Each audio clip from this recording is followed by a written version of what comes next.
Hey everyone, my name is Nick and welcome to the first vlog in my fall 2023 City Abroad series when I was in Paris. This has been over a year in the making, and I originally made these as quick little TikToks, but I finally put them together in this sort of format, and that's why the videos are vertical, so just roll with it. I made these vlogs as a little time capsule for myself and something to look back on and relive the best months of my life. And that being said, I didn't vlog every single day, and sometimes I forgot to film certain parts, so expect some cuts and skips. And yeah, this is all the footage I have, and I'm just going along with it. So with that being said, let's jump into day one. Okay, now recapping what you missed. Today was my first full day on my own, and I started by wandering in the city in the 11th arrondissement near my hostel. I had an apartment tour, and I just kind of wandered around the inner city after that. And I was also determined to try French McDonald's, which, spoiler alert, became a reoccurring character in my time abroad. And then we ended the night with a boat cruise down the Seine with my program before hitting a few clubs and crashing out for the night. Day 2 kicked off really strong with a little field trip, but before that we stopped by the Saint-Martin Canal and caught a riverboat locking through, which was actually really cool to see, as you can see right here. And then we headed to the Atelier des Lumières. Well, Jackson and I showed up a little bit late, but hey, we made it. It was one of those immersive projection exhibits that turns painting into moving art, and it was pretty sick, but we were there for a long time. Even got some great commemorative photos though. Shout out Julian, shout out Ben, shout out Clayton. But after that we grabbed some empanadas from a local joint, sat through some more orientation stuff, and at the end of the day just hanging out in the city.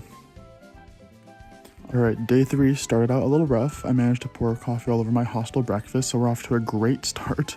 But it was a big day because it was my first day of French class. In between, some friends and I grabbed croissants from a nearby bakery because, you know, when in Paris. But then after that, we hopped on the train to meet up with Colby, Julian, Ben, and Jackson at the Arc de Triomphe. And this view on the way to the Arc de Triomphe was spectacular, as you can see. But then we ended up making our way to the Louis Vuitton Foundation, which had a whole exhibit on Andy Warhol and Basquiat. Super cool experience. We ended up staying there for most of the evening, and I unfortunately left my water bottle there, so I was officially hydro flaskless for the rest of the trip. Then after that, we grabbed some burgers at Manger Cassez-Vous, which, not gonna lie, was kinda underwhelming, but we wrapped up the night with some shenanigans and pizza, so overall, solid day. Kicked off day 4 with another full day of French class, which, yeah, was exhausting. But after, my future roommate JD and I had an apartment tour in the 5th arrondissement near the Latin Quarter, and let me tell you, I was blown away. The view, straight up Notre Dame every single day. I was sold immediately. Get used to this view because it's going to show up a lot in these vlogs because I never get sick of it.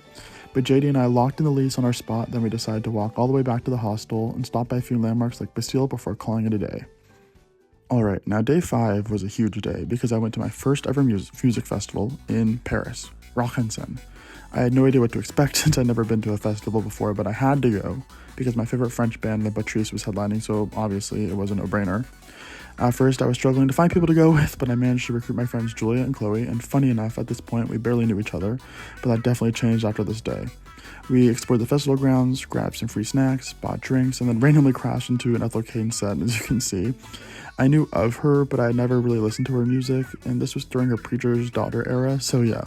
We got American Teenager, a house in Nebraska, the whole vibe.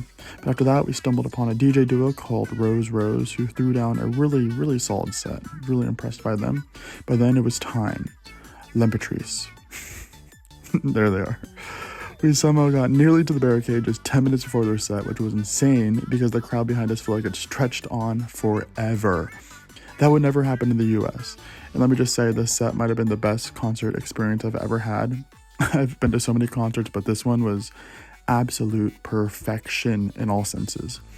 The crowd was amazing, the energy was unreal, the music was next level, and I was honestly able to sing most of the songs, maybe because I came prepared because I was such a huge fan of them, or I don't know, I was surrounded by so many French people. The immersion was crazy. I just bounced off at everyone else was singing. But then after the highlight of the day, to top it all off, we got to see the Yeah Yeah Yeahs, and we went crazy during their set. They played the classics, Maps, Heads Will Roll, such an incredible way to close out the festival.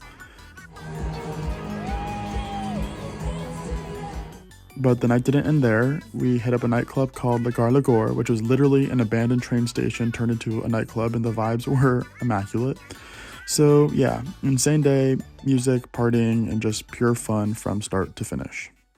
Alright, now day 6 kicked off in my brand new apartment, finally started the move-in process, and after a bit of unpacking and organizing, I set out to explore my new neighborhood, and I couldn't resist checking out Notre Dame.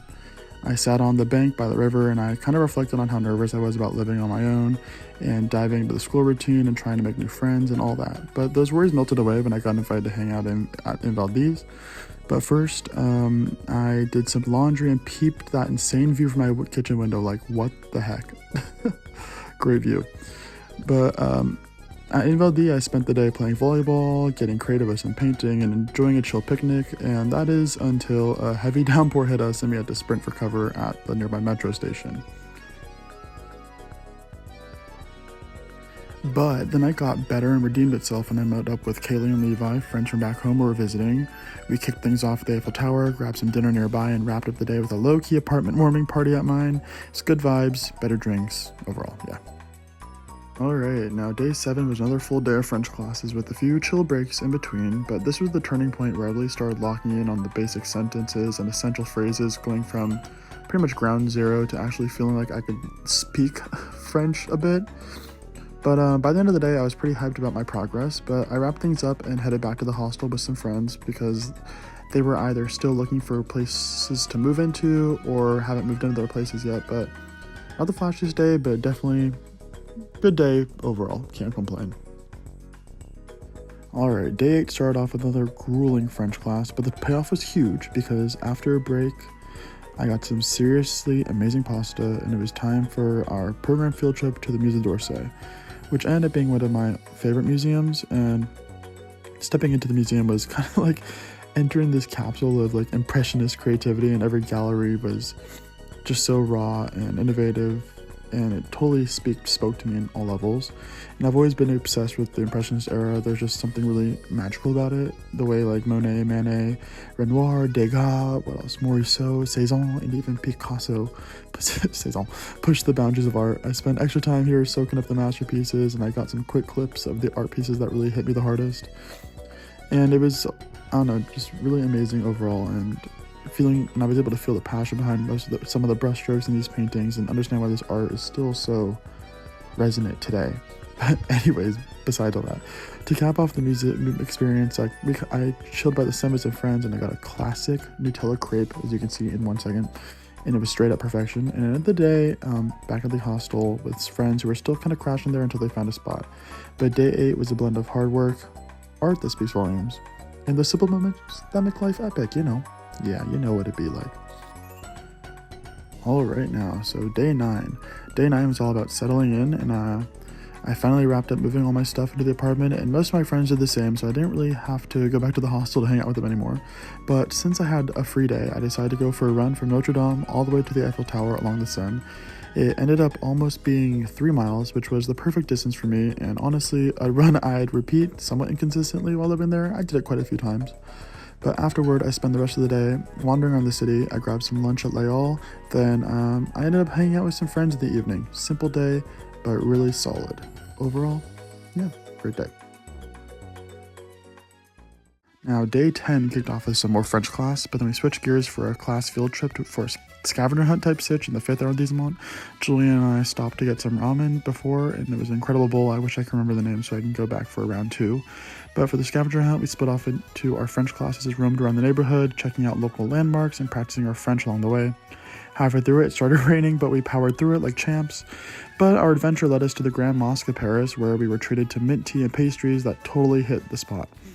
After a full day, my friends and I pre-gamed at my place before heading out to Caveau de la Rochette, which was a jazz club right under my apartment. That became our local go-to club. So another great day. And that's a wrap on my first part of my study abroad vlog in Paris. Whenever I get around to making a part 2, you'll find it right over here. And if you somehow stumbled onto this and want to see more, like and subscribe. Or don't. I'm not your boss. See ya in the next one. Bye.